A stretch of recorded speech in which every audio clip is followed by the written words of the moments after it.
करा गया। राजा कर्ण की कथा सुनी आप लोगों ने? अरे बोलो, जम के बोलो जरा। महाभारत में कर्ण को पहचानते हो? जम के तो बोलो, पहचानते हो सब लोग? राजा कर्ण की कथा सुनी होगी। कौन था ये राजा कर्ण? कौन था? आप लोग बोले दानवीर।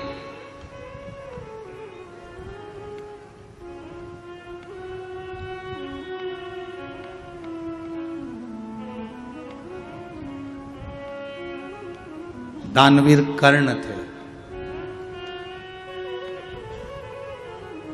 फिर भी मरे तो पानी के खड्डे में रथ का पहिया फंस गया था और उस पहिए को निकालने में मर गए। जरा विचार करना, कर्म की गति देखिए राजा कर्ण की। जिंदगी भर दुनिया के लोगों ने कहा कि ये दानवीर कर्ण थे, दानवीर कर्ण थे, दानवीर कर्ण थे। सत्यभामा जी ने भगवान कृष्ण से पूछा था, अगर ये दानवीर कर्ण है तो फिर पानी के खड्डे में रथ फंसकर क्यों मरा?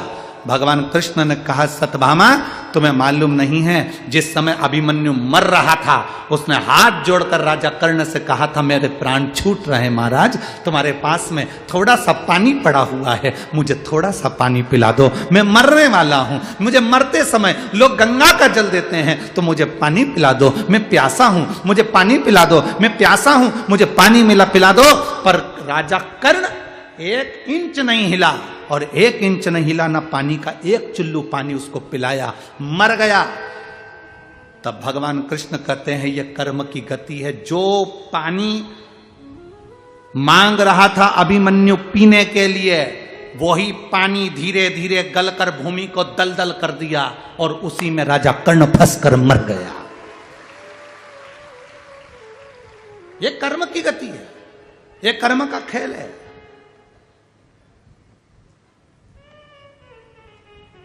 कौन था राजा कर्ण? पूर्व समय में दुर्दुम्ब नाम का एक असुर, एक राक्षस था। क्या नाम था उसका? दुर्दुम्ब। राजा कर्ण पूर्व समय में एक दुर्दुम्ब नाम का एक असुर, एक राक्षस, जिसने सूर्य नारायण भगवान की तप साधना करी, आराधना करी, और भास्कर देव की, सूर्य देव की आराधना करी तो सूर्य देवता प्रसन्न हो गए।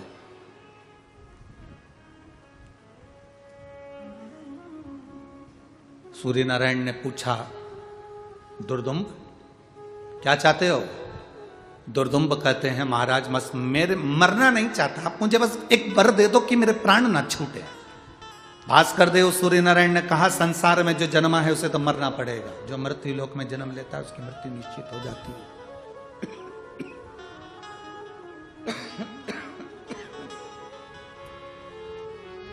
जो मृत्यु लोक में जन्म लेता है उसकी मृत्यु निश्चित है, उसको मरना ही है। मरना निश्चित है। हां, और कुछ मांग लो। राजा उस दैत्य असुर दुर्दुम्ब ने तब आखिरी में सूर्य नारायण से कहा कि मुझे कवच दे दो, जब तक कवच मेरे पास में रहे तब तक मैं ना मरूं। तथास्तु, मैं तुझे एक कवच देता हूं। दुर्दुम्ब ने कहा, मुझे एक कवच नहीं चाहिए। एक कवच तो हो सकता है कि कहीं बेकार हो जाए। कितने कवच चाहिए? मुझे 100 कवच कुंडल दे दीजिए, जिसको मैं धारण करके रखूं तो मैं मरूं ना। सूर्य नारायण भगवान ने कहा कि दुर्दुम्ब, तू मरेगा तो पक्का है, ये तो निश्चित है कि तुझे मरना पड़ेगा। पर एक बात सुन ले, एक बार तो सुन, तेरे ये 100 कवच हैं, ये कवच जिस दिन कट गए, चले गए, समाप्त हो गए, उस दिन तुम मर जाएगा। तो मुझे वर दो कि मेरा कवच अगर कोई उतारेगा या मेरा कवच कोई काटेगा तो वो भी मर जाएगा।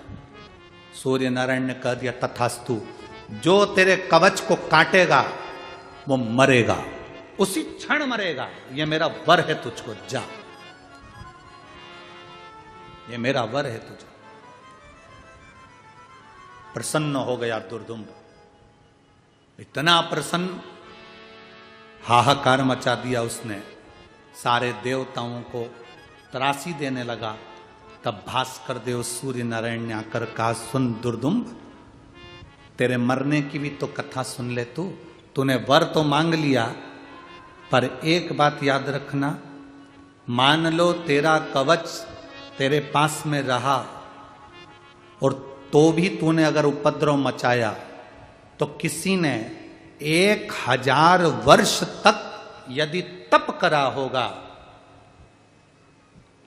और वो स्थान, वो भूमि, जिस भूमि के लिए शिव और नारायण दोनों एक साथ बैठकर तप साधना करते हो, उस भूमि पर यदि किसी ने 1000 वर्ष तक तप करा होगा और उस तप करे हुए व्यक्ति चाहेगा तो तुझे एक क्षण में मार देगा, भले तेरे तन पर कवच क्यों ना पड़ा।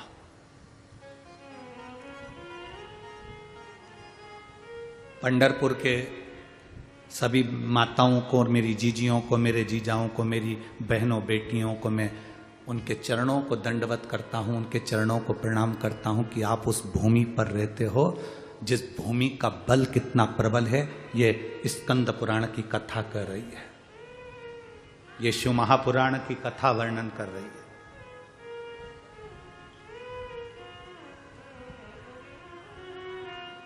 आप जरा विचार करिएगा, अपने भीतर जरा उतारिएगा। शिव और नारायण की भूमि, उस भूमि पर जो 1000 वर्ष तक तप कर रहा होगा, उस भूमि का स्पर्श का आनंद कर रहा होगा, वो तुझे मार सकता। भगवान नारायण का अंश स्वरूप नर और नारायण, भगवान शंकर के अंश स्वरूप नर नारायण 2 ऋषि भगवान हरि के शरीर से प्रकट हुए थे। वो ऋषि वन में, पर्वत पर, नदी के तट पर साधना कर रहे थे। साधना,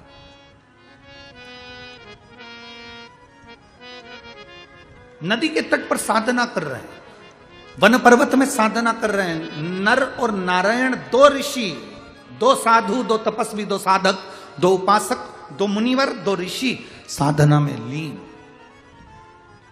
और वर था दुर्दुम्ब को 1000 वर्ष जिसको तप साधना में हो जाएगा वो तेरे प्राणों को हर लेगा। दुर्दुम्ब ने पता करा, जरा मालूम करो कोई का 1000 वर्ष तक तप तो नहीं हुआ, देखो जरा मालूम करो, कोई 1000 वर्ष तक तप तो नहीं कर लिया, जरा मालूम करिए। मालूम करने के लिए सब गए, मालूम कर आए तो क्या मालूम करा कि 2 ऋषि हैं जो पर्वत कंदराओं में बैठकर तप कर रहे हैं।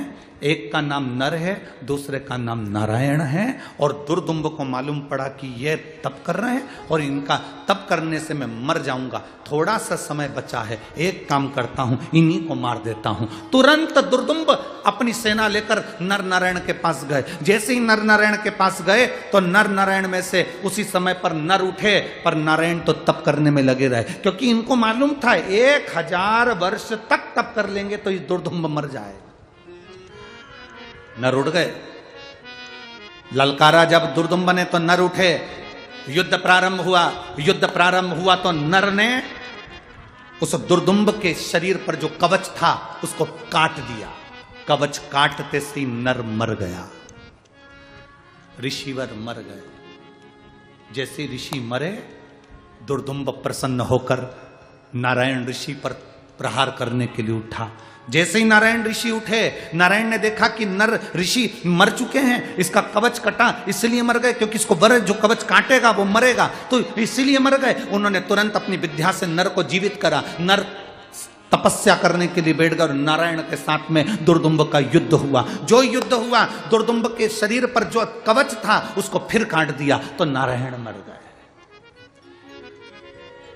जो तप कर रहे थे नर, वो उठे, उन्होंने अपनी विद्या से नारायण को फिर जीवित कर दिया। जीवित करा और दुर्दुम्ब, वो तप करने के लिए नारायण बैठ गए और नर फिर युद्ध करने बैठ गए। 99 बार दुर्दुम्ब के शरीर के कवच को काटा है नर नारायण ने। केवल एक बार बचा था, सोवा, और वो मरने वाला था। इतनी देर में तो दुर्दुम्ब को लगा कि अब करूं क्या, तो सूर्य नारायण भगवान के पास भागकर उनके रथ के पीछे छुप गया, रथ के पीछे। और रथ के पीछे जाकर जो छुपा तो भास्कर देव ने, सूर्य नारायण ने पूछा, दुर्दुम्ब तुम यहां? हां, मेरे 99 कवच कट चुके हैं, ये नर नारायण मुझे मार देंगे।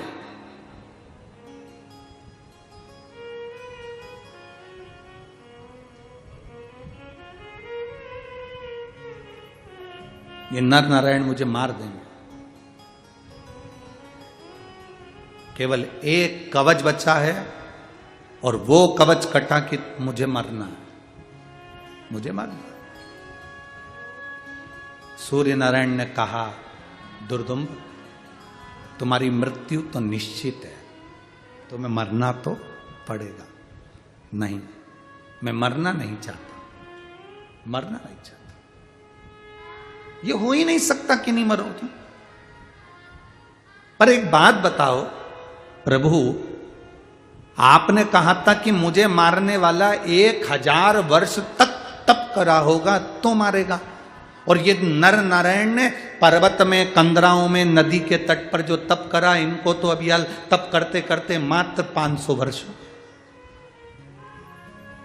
इनको तप करते करते 500 वर्ष हुए, तो इनका 1000 वर्ष कैसे हो गया? भगवान सूर्य नारायण ने उसी समय पर कहा, यदि आप लोग ताप्ती पुराण कभी स्मरण में आई हो, कभी ताप्ती नदी के तट पर जाएं, तो एक ताप्ती पुराण को यदि आप पढ़ेंगे तो उसमें भी इसका चरित्र मिलेगा। भास्कर देव सूर्य देवता ने उसी समय पर कहा, दुर्दुम्ब तुम कह रहे हो कि नर नारायण ने 500 वर्ष तप करा और मुझे मारने के लिए 1000 वर्ष की तप साधना चाहिए, तो मैं मरूंगा। तो भगवान भास्कर देव ने कहा, सुनो दुर्दुम्ब, ये नर नारायण सब दूर तप करने के बाद चंद्रभागा नदी के तट पर चले गए, और चंद्रभागा नदी के तट पर बैठकर इन्होंने एक बार मुख से हरि और हर का स्मरण करा, इसलिए इनको 1000 तप का बल प्राप्त हो गया, 1000 तप के बराबर बल प्राप्त हो गया।